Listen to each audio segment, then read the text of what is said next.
Hey everybody, good afternoon. Sorry. I'm so used to saying good evening that when I come on in the afternoons, it's a little off-putting. But we are here. It's Wednesday. We don't come on in the afternoons often, but when we do, it's because financials matter. And that is the show Financial Matters. And I have a guest, as we always do. I find someone finds me or I find them, and then I bring them to you so that we can have an open, honest conversation about financial matters because we oftentimes don't do that as Black folks. And if I got some other folks on, you probably don't do it either. But we don't really talk about money until it either gets tight or we try to make it. But sometimes we have to talk about what we got and how we can use it to the best of our advantage. And so Carlos Mecanico Jr. is going to be joining us. And he's going to tell, I'm going to let him tell you what he does in the financial realm because I stay in my lane. I'm a preacher, I'm a teacher, I'm a counselor. I stay in my lane. I get other people who are on the road to drive along with me. And that's what we're going to do today. So if you're here, we appreciate it. If you catch it on a rebroadcast, we still appreciate it. This is all part of Clear Faith Christian Ministries because it's not just about living the word, it's about living the word in life. And part of life is finances. And so we want to make you aware and we want to get you equipped to utilize your money as best as you possibly can because it's not about how much, it's about doing right with what you got. And so with that, I want to introduce brother Carlos Mecanical Jr. Here he comes. All right, Carlos, how you doing, sir? Man, I'm doing excellent. Good afternoon, everyone, and thank you again for the invitation. Obviously, it has been nothing but a pleasure since I've met you. It's been over a year and a half now, and one of the things I love about you is you are real, and you do real ministry. Where there's no subject that we haven't discussed to this point, and you are out there on the front line. I wish, in fact, there were more ministers that were able to minister at the level that you do. We might see Jesus come through them clouds a little sooner. Right, right. Well, I appreciate that, man. I appreciate the words. But we're here to talk about finances and talk about money. And those who don't have, talk about it. I want you to tell us kind of, first of all, who you are, how you got into this, and then what it is. So the Okay, floor is yes, yours. of course. Well, my name is Carlos Mecanico Jr. I'm actually the firstborn of three to my parents, Carlos Mecanico Sr. and my mother, Adrene Mecanico. I'm from a small town not too far from here, East Texas. For those of you that are in the Texas area, Texas is huge, but I'm from a little town called Marshall. The population, well, I can't remember how big it is because it's grown a little bit since I was a kid, but what I do remember about our small town is we were known for the city of lights. So Marshall still does a huge Christmas tree lights every year around that time, and so they're famous for that. Of course, I mentioned I got a younger brother and a younger sister. And how did I get into this financial world? Well, it wasn't my choice. I'll be honest with you. My initial introduction to finance was just a friend sharing some information about investing. So I followed up with that information, went to get more education from the office, and I realized it's a world that I wasn't used to. But I was taught about insurances, I was taught about investments, I was taught about wills and planning for how your investments will go over time, ultimately leading to retirement and then passing on to your loved ones. And more recently, I have come to understand the power of trust instruments, which are legal instruments that allow you to pass things down to your heirs and avoiding probate. I think is probably the biggest benefit. So why that even matters to me is simply because my grandfather, who was an entrepreneur, he had a garden and he did lawn service, actually built his house by hand. on the land that he purchased and raised all his children there. And then, of course, naturally, as grandchildren, we grew up in that same house, in that same land. But when my grandfather passed 20 years ago, as it stands today, that house is still in probate. There are still things that need to be worked out. And I had no idea probate could last 20 years. Wow. So that's why we're here today, just to share what I've learned and how, maybe able to benefit someone else who has it, experience with loved ones being lost and assets being tied up in probate. And for those who are watching, give a thumbnail sketch of what probate is. Okay, so there's actually two different ways that you can go through the probate process. One is either with a plan or without a plan. And what probate is basically the state in which you live has lawyers and attorneys that will manage all of, look into or investigate all of your affairs to make sure that before any assets are passed along to any of your next generation, that there is no money owed, number one, to any lien holders. There's make sure there's no taxes that are involved that you may owe. And then, of course, after they've probated or gone through that process, then any assets that are left over are then passed along to your beneficiaries. Now, either you have a plan or you don't. So without a plan, it's called intestate. That means you didn't have any plan. And of course, that's probably the cheapest plan, right? Because it didn't cost you anything to not have a plan up front. But you all have heard that saying, pay me now or pay me later. And so probate is that process. Okay. Okay. So when I heard you talking, what I heard was legacy. What I heard was preparation. Um, and so for you, learning from your grandfather, learning what he did and how he built what he had, and kind of passed it on while he was living, it didn't transcend when he passed, and it got caught up. Yep, it That be did. safe. Yeah, it did not pass smoothly.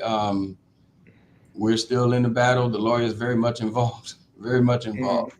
And so okay. when you have lawyers who usually have lawyer fees, I have not assessed that amount yet, but I know Right. the day of reckoning is coming. Sure. Sure. Wow. Okay. So transition into the knowledge that you've gained and why you feel it's important that this generation, we who not may not have a whole lot, but whatever we have should be put into a trust or what you do. Okay, so yes, sir. Well, so what I've learned is there are 166 different types of trusts that are in the Mhm. marketplace, most of which fall under a category of what we call living trusts, which are usually provided by state attorneys. And if your state has legislation or jurisdiction over that trust, then of course they usually attach a will to that trust so that you have a living trust and a living will. And we're going to talk about the differences here in just a moment. What that does is allocate how you want your assets to go. Where do you want your children to be sent if you have children, things of that nature. And then, of course, once you have those plans in place, that sends you through the probate process, but you actually have almost like a first class ticket. Instead of just riding a coach, if you're those of you that are travelers, you actually get preferential treatment. You get there a little bit quicker, a little bit smoother, but you still have to go through that process.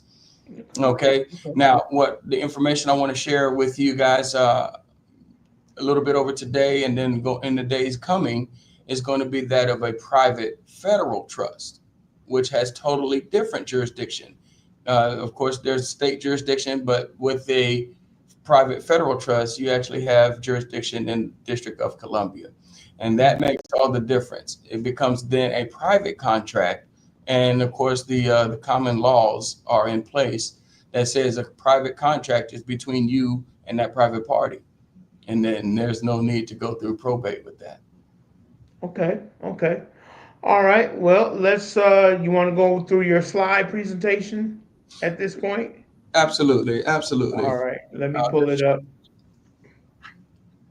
All right. There you go. Okay, yeah, thank you so much for that. And as I mentioned, I did have a financial background before getting this new information about private federal trust. Now, I do want to make it very clear, I am not an attorney, nor am I giving legal advice. I'm just sharing information. Obviously, if you want more information at some point in the future, we'll make the contact information where you can reach me available. And of course, I'd love to, sit down with anyone that has questions. Again, this is purely education. Just want you to know what's out there, what's available, and then how at some point we may be able to put things in place for you and answer some of those questions. So the name of the company that I've recently come in contact with and now are sharing information regarding what they do is Succeed Consulting Firm.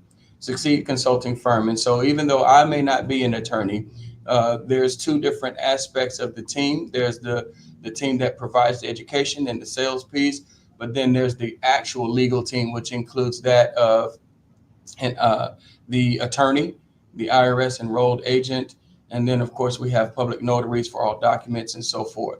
But there's a whole team behind what you see here. Okay. Oh, it's not allowing me to go to the next deal. All right. You should be on your side. I may have to stop and restart. Let me do that. Is there a way? Okay. I apologize. No worries. All right, now let's try to present now. Slides, PDFs.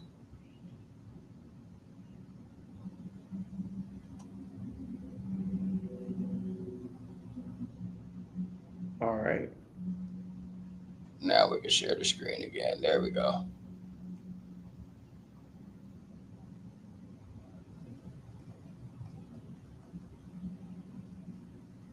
The wonderful world of technology sometimes can be a bother. Yeah, I am not sure what happened here. It's not allowing me to. Let me put it that way. It should be the same present or invite the way you did it before.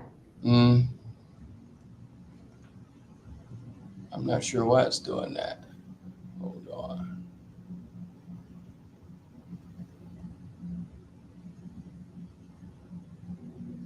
I think it's trying to update. Something's happened. It's not responding. That's what it was. I do apologize.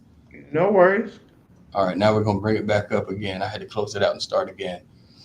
Thank you for for Hey, your patience, you all. Thank you for I'm staying laid with back, me. man. I just try to make sure folks get information. Yes, sir. Okay, now let's try it one more time. Entire screen, share screen two.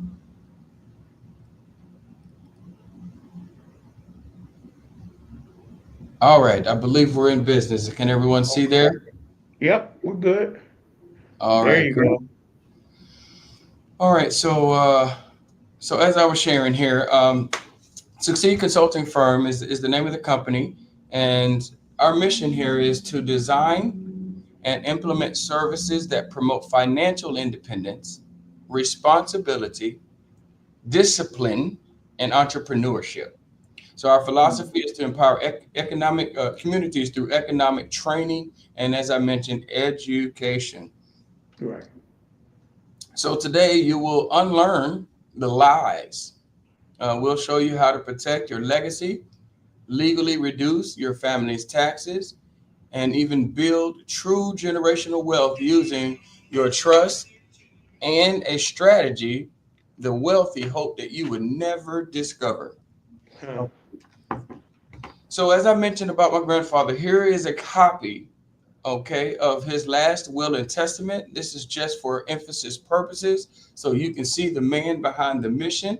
But what is stated in here is that he wanted to leave his entire estate, the land, the home, and all his assets to his family, and it was supposed to be carried out for generations, so his family would have a place to come even after he was gone. Well, of course, that house is still there. We're still able to come and see and obviously, enjoy the assets that he created. but it still has some legal matters that are tied up because he had a will in place. And one of the things that we have been taught is everyone needs a will. But I'm going to share with you why that may be something that needs to be challenged. Let's first determine what your estate is. Your estate is your legacy, and you must protect it. We need to determine how we use and leave assets. What is included in assets? That's anything from your cash, your credit, your income or financing, real estate, businesses, your insurance, investments, your personal assets, your vehicles, other assets, charity, retirement. And here's one that most people may overlook: intellectual property. What is intellectual property? Anything that you have created, whether it's music, poetry, art, and hear about this, books. Most people do not realize that according to the trust value with these private federal trusts, that a book that you have written, and all I said is written, it does not mean that you have sold any. Okay, you might not have sold one copy, but because you wrote the book, it is valued at $250,000. Most people don't know that. Wow. So if you've got a book that you have written, or wait, better yet, what if you're thinking about writing a book and you was wondering, well, here now is your incentive because it is valuable to your estate. Please write the book. That message needs to get out. Okay, but it is valued at $250,000. So then, let's say you decide after writing this book, you decide to write a companion workbook, another $250,000. So if you write two books, two workbooks that supplement those books, that's $1 million net worth right there as part of your estate. Wow. All right. So I hope to make that clear. Again, a lot of times we just may not know. Again, this is education. So what is your plan to leave your assets? Remember, we talked about two different ways to leave an asset. It's either with a plan or without a plan. Well, let's take a look at some of those options. There are 5 main ways to pass down your estate. The first, intestacy. That is the intestate. That means you had no plan. And one of the guys on our team was a former probation officer, right? And he says that for someone to be on probation means that they did not have a vision. So they will make a provision for you or probate your assets. So a man without a vision needs supervision. That's why the court has the probate process. You don't have a plan, they're going to supervise your plan. The second level would be wills. Wills do provide some level of planning. Okay, so if you have a will, awesome, because at least you were thinking to plan for and provide for a way to transfer your assets to those that are coming behind you. Okay, but there are some things to be cautioned about that, right? The second is a joint ownership. Joint ownership. Let's say you have a spouse and you are joint owners on a bank account or an investment account. That we're going to talk about that. We're going to talk about beneficiary designations, where you designate your beneficiary. Oh, let me turn the light back on. Oh, it's not. There we go. Where you designate your beneficiaries. Beneficiary designations have some benefits to them, and then ultimately we're going to end up talking about trust. Okay, now what happens when you don't have a plan? We've talked about this already. That's when the court is definitely going to take you to probate for anyone that contends your assets or wants to lay claim to your assets. Let's say you owe someone $10,000 and they found out that you passed away. They say, hey, wait, somebody, hey, I need to get paid my money. They owed me $10,000. Then now your assets go through a probate process, and anyone that you may owe money to can lay claim to your assets. And without a plan, that is the most expensive way to go through, because chances are you'll end up losing all of your assets to that person or claim whoever you might have owed money. Or let's say it's even something your children might have done in your name. Who knows? It can be any number of things. Okay. So we know that's probably not the best idea. In fact, it's best to have a plan rather than no plan. Would you agree? Right. Okay. Then what happens if you only have a will? Well, as mentioned, what a will protect are things that include how do you want your assets to be dispersed? Okay. Again, you would still have to go through that probate process where the courts and the attorneys will determine if you owe anyone any liens. That same process will happen. It's just you got there a little bit quicker this time, if you will, because you have a plan in place. Every will has to be probated, Mm. has to even go through the process. So ultimately what we want to talk about is trying to avoid probate altogether. And if there were a way to do that, that would be beneficial to you, wouldn't you think? Right. So let me ask you a question right there. So Hmm. I think there's a myth in communities that if you have a will, all you gotta do is get together and read the will, and Johnny gets this, and Billy gets that, and Susie gets this, and That's right. I leave this with this person. So, but what you're saying is that even if you have a will, it still has to go through the court. It still has to go through the court. Let me give you an example of something. Thank you for bringing that up. There was a little short skit slash video that kind of exemplified the very thing that you're talking about and what could happen. Okay. Right. So, of course, there was a billionaire that had passed away and had all of his family come in for the reading of the will with the attorney. And of course, after everyone gets in, of course, family, I'm just going to be honest, family's going to be arguing about something. I promise Yeah. you. Yeah. Okay, so just because you're gone, don't make everybody happy. I promise. So what ends up happening is the family's already in contention. When the lawyer stands up to read the will, of course, everybody stops. They're listening to the will, and as the will is being read, it was very simple. All assets, 100%, goes to the maid, and everybody in the family gets highly upset because Hmm. he left all his assets to the maid. Why? Because she was the only person that cared for him in those final stages. So Hmm. now that creates a problem. So you being a blood heir start to contest that will, and it only drags the court scene out further and further. Right. Right. So, and in the case of my grandfather, they had 6 children. Mm. 6 children. Back in those days, they believed in big families, right? Right. And that's Right. just on my dad's side. My mom's side has 9. Okay, Wow. so they believe in having those big families back then. That makes it more and more difficult during the Right. probate process because anyone can contest the will. Mm. And now Wow. you're dragging it out in court. And as Yeah. you're in court, you're gonna have court fees, you're gonna have attorney fees, and Yeah. then of course that's before they determine if you owe anybody anything. Right. Right. So I mean, hypothetically, if you don't move it along quickly, whatever you do have can get eaten up in attorney fees and court fees. That's why I'm nervous about my grandfather's estate because it's been 20 years. In fact, me and my wife just celebrated 20 years of marriage. Congratulations. July the 3rd. Thank you. Of course, you guys have been a huge blessing to us. But my wife and I got married before that Christmas. We were going to see my grandfather. My wife's never met him. He passed away Mm. just before that Christmas. We got married in July. We were home for Christmas, but he Right. passed away just before then. So to this day, we still are tied up. It's still tied up in Mm. probate. I forget the attorney's name right now because it just evaded my mind. But we can't even make a move without talking to the attorney. Wow. Wow.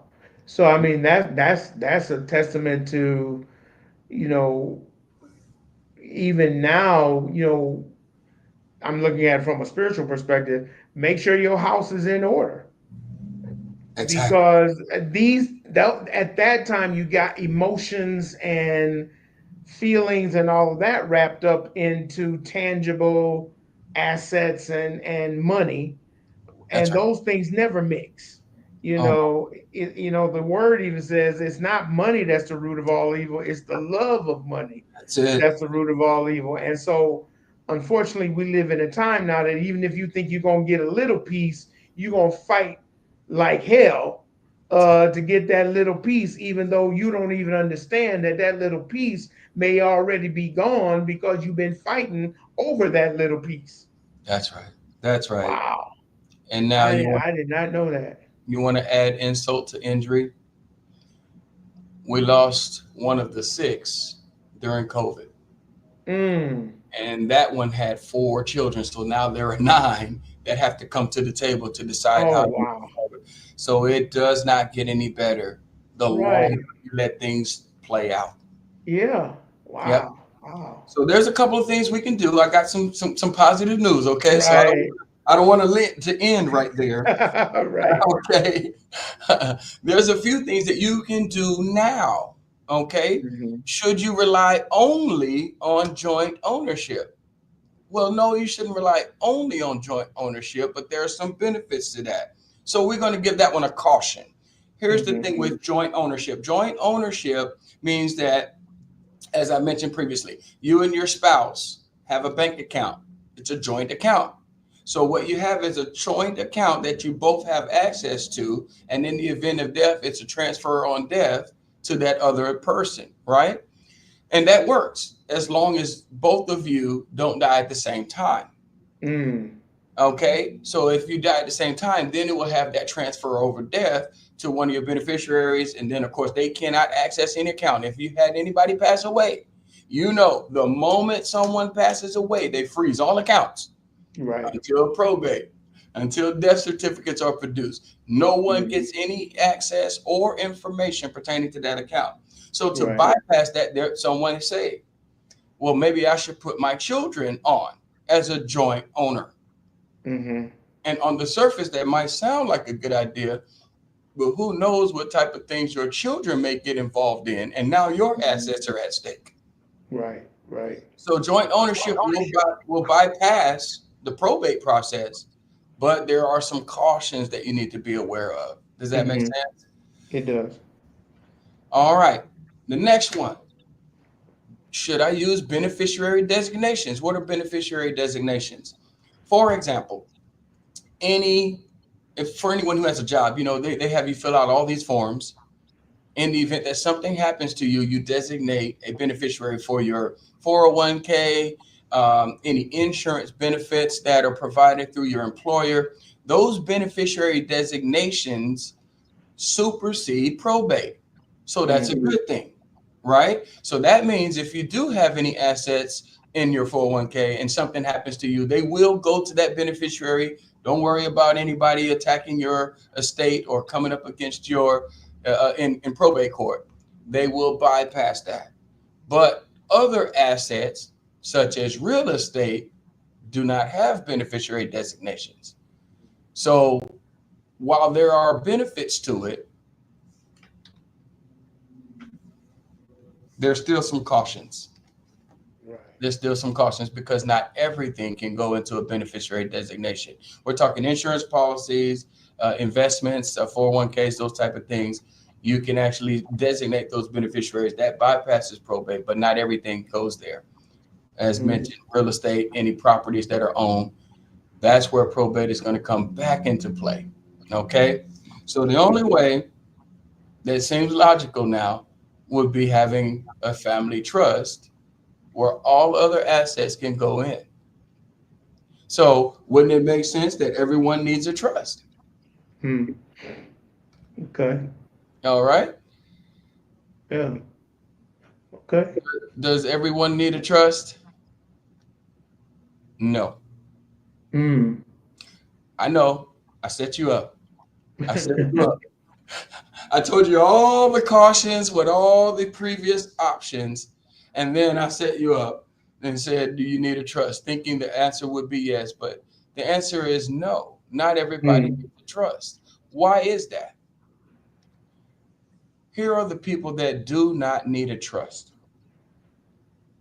Number one, people who do not want their family to be given anything at death. Mm. You have no need for a trust. If you want to guarantee that the family to have the pain of grief and the stress of probate and fees when you die, if that's you, you do not need a trust. Mm. If you want to rest in peace while the family lives in chaos, you don't need a trust. Right. You want to be remembered for what you didn't do, you don't need a trust. If Mm. you want to pass down all your success to the government, you don't need a trust. Right. If you want to force your family to start a GoFundMe for your funeral, Mm. You don't need a trust. If you want to give your ex-spouses and distant family access to your stuff, you don't need a trust. That's one of the things I should have mentioned. What if you gotten remarried and you got beneficiary designations? That's another caution, right? Mm. Yeah. Because if you've got a previous spouse and you didn't update your beneficiaries, that can create a whole world of problems. What if you had children? Right. Now, the last one, number 8, in order to be a foolish steward of what God has given you, you don't need a Mm. trust. So for individuals who agree with and fit this category, this is the time where, hey, you know what? You don't have to tune in any further. You can wait for the next episode, okay? Because that, Right. okay. But for the people who should have a trust, these are people who desire to leave an inheritance to their children's children, to build generational wealth in their lifetime, to reduce their taxes, keep their wealth in the family. We're going to talk about the Kennedys later. We're going to talk about Mm. the generational wealth. We're going to talk about those who are going to be remembered from the family for generations for what you did do, not what you didn't. Mhm. We Mhm. want to set a standard of success for the entire family. If you're the type of person that wants to protect your family from the government and from themselves, how many of y'all know we got family members we need to protect Mhm. from themselves because you can give the money into the wrong hands and they can end up hurting themselves. Right. If you're the type of person that wants to make sure everyone in your family has benefits, if you want to be an obedient steward of what God has given you, Mm. that's who the trust is going to be for. Okay. So when we get a chance to talk further, I can tell you more about the how to, the why to. We can go more into those details. Okay. Okay. Well, I definitely, yeah, I I was informed on today, and that's what really this show is about. Um, because you only know what you know, and if you don't know certain things, you should ask. But a lot of times we don't ask because life keeps lifing. That's right.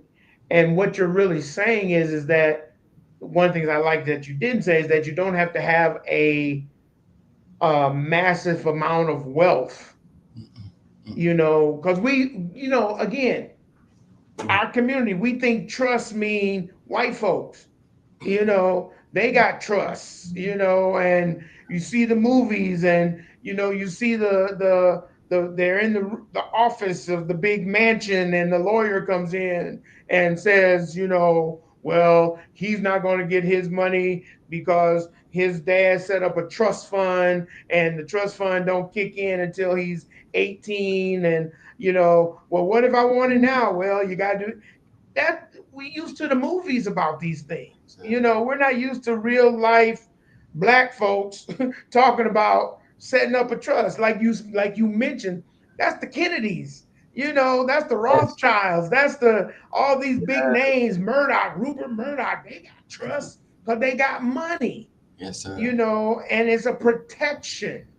But for what you're saying, this is how for us, is how you pass on generational wealth. That's really what that trust does. That's why no Murdoch, no Trump, no nobody ever worried about nothing, because daddy's daddy set up a trust, and that's what they've been feeding off of. Yep. Yep. And so we need to become more savvy for our generation and for our people. And when I say our people, again, everybody know, you see my pictures, you know what I'm about. So, we take care of family first and then cousins later. And that's really why, I wanted to I bring like you that. on and really educate, us on what this is, because this generation is seeing more from a perspective, is it has the ability to see more wealth than we did, our parents did, or their parents did, with the introduction of Bitcoin, the introduction of, That's, of, of where we are on YouTube, on TikTok, yes, content creators making this money, and all they doing is going out and buying stuff, that's it. because we are the greatest consumers of the world, but we don't save a dime. Go ahead. Yeah, so I do want to give an illustration to that very point that you're saying. I saw Sure. this illustration. I don't know if it was what university it was, so don't hold me to it. But there was a professor talking about generational wealth and was using, the game Jenga. Everybody's familiar with Mhm. Jenga, where you stack up the blocks and all. And so what happens is he gave each person, was it 15 or 30 seconds, to stack as many blocks as you can in that time frame, because Mhm. that represents your lifetime. Okay. So they stacked as many blocks as they could, and then when the time ran out, you may have 10 or 15 high, 30 high, whatever you have. He wiped it clean. Mm. Then the next one, do it again. See how high you can get. You might have got one extra block. You might have got two if you're really good, right? Right. But then by the time he did the third illustration, he left the previous blocks there and then said, now you got 30 seconds to build on top of what was already a foundation. And that Mm. illustration showed the difference between the wealthy and those of us who got to own everything. We got to start our own. We're trying to make things happen on our own instead of leaving something for the next generation to build on top of. Right. Right. Right. I remember, and I teach this sometimes when I do premarital counseling and we talk about finances. Um, when I was a kid, my dad we would sit down and read the stock market. Okay. And now we didn't have no stock in the market, but we could read, so we would look at it, and he said, Devin, if you ever get an opportunity to get into this, buy into what you enjoy. Mm. And at the time, I enjoyed. We bowled. We did bowling. I was in bowling leagues. I had a bowling ball. I mean, we had bowling trophies, the whole nine when I was growing up. And we looked up AMF, which is the bowling The thing, bowling alley. Okay. Okay. right? And it's the equipment, it's the balls, it's the whole industry is involved with AMF. And so he said, look at where it's well, how much it costs to buy, and then look at how much look at the trend, Mhm. and then he's like, what you do is you buy low and you sell high. How about that? I'm 59 years old and I still remember that. Yes, But sir. sometimes generational wealth is knowledge, like you said. Sometimes it's not about money. So as I got older, now again, I didn't get into the stock market, things like that. Mhm. I got into, of course, insurance, life insurance. I have a life insurance policy. Good. And then I dibble and dabble in Bitcoin. You know, Mhm. I'm I ain't putting thousands of dollars. I put $5 in there, leave it in there for a week and see what it do.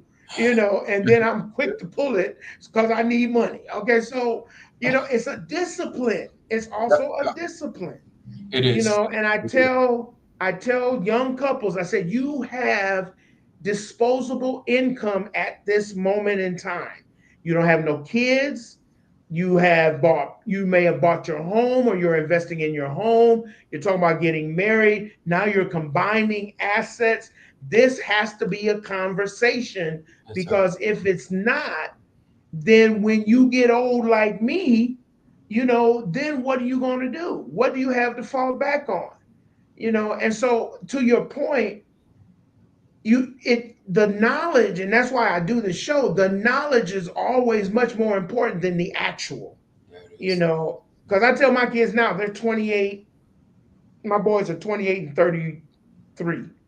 Okay. And Okay. I tell them now, I'm like, look, y'all ain't got no kids, y'all not Mhm. married, and you Mhm. got a decent job. Start giving your money purpose.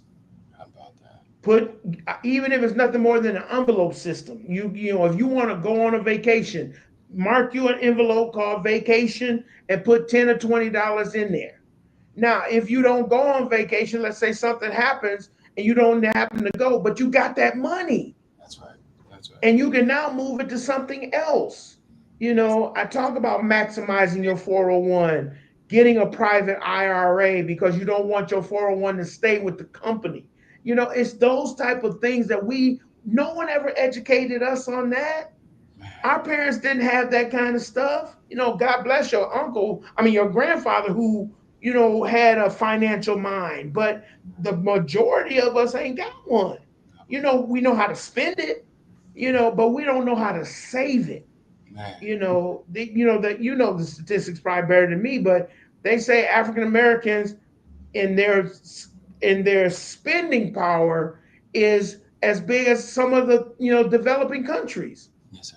Yes, of, sir. of in the billions and trillions of dollars that we spend, but we don't invest No. No. into ourselves or even into our community. So that's why for me it's important that we do these shows.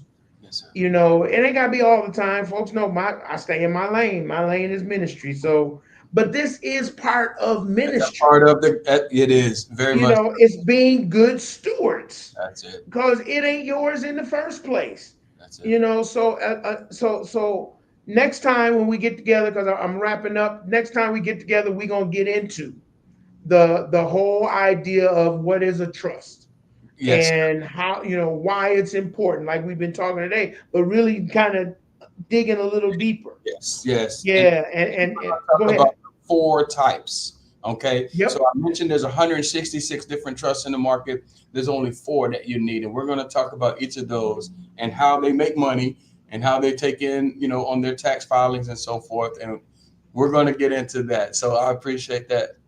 Exactly. And you don't want to miss. Y'all know how I did the last one. Who just called me? How I did the last show. We do 4 sessions. We do 4 Mhm. uh, uh, shows on this one topic because I'm not going to tell you about Carlos today and then next week I'm going to tell you about Betty. I know you're going to learn everything they need to know, what you need to know about Carlos and what he do. Just like you learned about what was that boy's name? I can't even remember his name. I remember the guy, but I saw the last show. I know what you're talking Yeah, about. but because I want you, I want those who watch, excuse me, I want you to know the hows before you know the whats, because you got to know the hows, you got to know the whys, because it's not about an investment. It's not about I'm trying to sell you something. No, I'm trying to educate you so you can make a righteous decision. There you All go. right. And so next week, it won't be the same time because we'll be earlier because I was messing around. So we'll be on at between 4:30 and 5 o'clock. We will be on because we want to catch you after you get off of work, and on your drive home. If you got, you watching your phone while you're on your way home. So why not watch something educational? Something that's going to build you up. Aaron joined us today. Aaron, God bless you, and Dustin, God bless you. They were on today, so appreciate it. Tell somebody, Yes. that may be thinking about their money, and especially now, because that man in office is trying to do stuff with your money. So it might be good to tell your friends that they might want to come next week and learn about how to protect their money, because right now it's about protection. It ain't Yes. about how much you make. It ain't about where you work. It's about protecting what you got. That's Because I don't like to end on a bad note, but I do end on a real note. This big, bad, beautiful, ugly bill that's out here right now, we don't know what it's going to do to us. And it's like when the world catches a cold, black folks get the flu. All right. So we got to make sure that we know what we're doing in these times. I mean, there's a lot of opportunities out there to invest your money, but if it's not protected, then what have you done? It's like, as the Bible says, putting your money in a bag with holes in it. You're not saving, you just doing. And we have to become good stewards of what we have, because in order to get more, God has to got to know that He can trust us with what we got. And so that's why we do these shows. For me, it's about ministry. Because it's all about ministry, and this is just another facet. And oftentimes, when preachers talk about money, they talk about how they can get money. No, I'm trying to talk about how you can get money. Yes, sir. Okay, because if you get money, then I get money. Then I get money. If you ain't got no money, ain't no sense in me talking to you about money if you ain't got none. So, it's not personal, but it is kingdom. Yeah. My last point on this is I used to tell people about my kids. I said they're my investment. Mhm. I said I don't mind helping, my sons with what they need to do. And, I ain't got a lot, but if they ask, when they were kids, it was like, okay, yeah, I'm your father. I'm supposed to provide and take care of everything. But when them jokers became adults and they got jobs, I'm like, now it's Miller Savings and Loan. Okay. I'm saving to loan so I can save. So and ain't no joke. I say two things you gotta take care of. Take care of yourself, take care of your mama, and take care of me. That's your job. That's why you were born. Okay? So get the job, do well on the job. I will support you on the job. If you need a little help, I'm here to help you. But understand, I provide no interest loans. And as long as I know there's money out there, I'll never be broke. So children are not just to go around saying we have kids, but there is an inheritance that we give to them that they in turn are supposed to give to us. As their parents, as we get older, and a lot of times in the church we don't talk about this. That's right. We don't talk about the importance. Why do you cultivate in your children if it's not for them to take care of you in your latter years? Not that you want them to be rich and famous and all that. No, you want them to be better than you were, so that when the time comes, as you are helping them, there will come a time when it reverses. That's right. And they will have to take care of you, not in the sense of dependency, but if we do well by our money, they do well by their money, then we do well by our money. Man. And that's the legacy that we talked about at the beginning of passing down information and knowledge, so that when they have kids, they do it better than when they were around. That's the generational wealth that's talked about. It's not always about money. It's about knowledge and doing it better. Because our parents looked at us to do it better than them, their parents looked at them to do it better than them. I mean, that's the generational process. But what we do with the process is what determines our legacy. And so that's why we do these shows. So, Carlos, I appreciate you, man. We're going to come back next week, Yes, sir. 4:30 for sure. Because it's on my, I'm gonna now put it on my calendar and it'll remind me.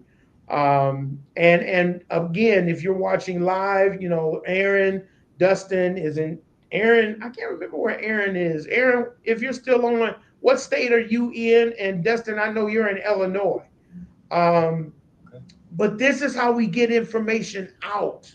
Yes. Don't just keep this to yourself. And I appreciate the support, but pass the information on, share this with somebody, so that they understand it ain't about what I'm trying to do. It ain't about what Carlos is trying to do. It's about what we're trying to do, not only for individuals, but more importantly for the kingdom, That's because all things help in building and expanding the kingdom. So, again, thank you, Carlos. so. Carlos is right here in Texas. We'll give you contact information on the fourth show. There we So go. I'm giving you anticipated stuff. You'll get to know how. Once he give you all this information, you'll be like, hey, man, how can I get a hold of this brother? That's You right. That's keep coming, and you'll find out. So and don't wait till the fourth show to find out, because you're going to miss a whole lot in between. If you come now and watch now, you wait till the fourth show just to get in contact with the brother. No, we want to educate you. So please pass this on. It'll be posted on Clear Faith Christian Ministries channel for rebroadcast. And again, let people know that we're doing this. And again, we're not doing it for clicks and likes, because y'all know I don't care about that. That's TikTok and whatever that worry about that. I worry about information. And with that, we will be teaching tonight at 8:30 Central Time with Conversations with Pastor D on TikTok and Conversations with Pastor Devin Miller on here on the Clear Faith Christian Ministries channel. We'll be continuing in our book, In His Presence by E.W. Kenyon. You don't want to miss what we are teaching on because uh, you, if you know enough, you know that we are in the last of the last, and you want to make sure that you are in the number, as they used to say back in the day. You want to be counted in the number instead of left behind. So tell your friends, tell your enemies more because they probably need it more than you do. Send them a text. Don't talk to them. Just send them a text because I know you still got their number in your book. So send them a text and let them know that they need to get saved and to come watch our show. And I ain't promise you to be saved, but you're gonna be one step closer. All right. So with that, Carlos, thank you. We'll look forward to hearing more from you next week, Yes. and we will be back next week, Wednesday, 4:30 Central Time. Why? Because financial matters. All right. So until then, may God's richest and greatest blessings be yours. Hang out, Carlos, in the green room. I'm gonna put you in the green room, and then we will talk a little bit afterwards.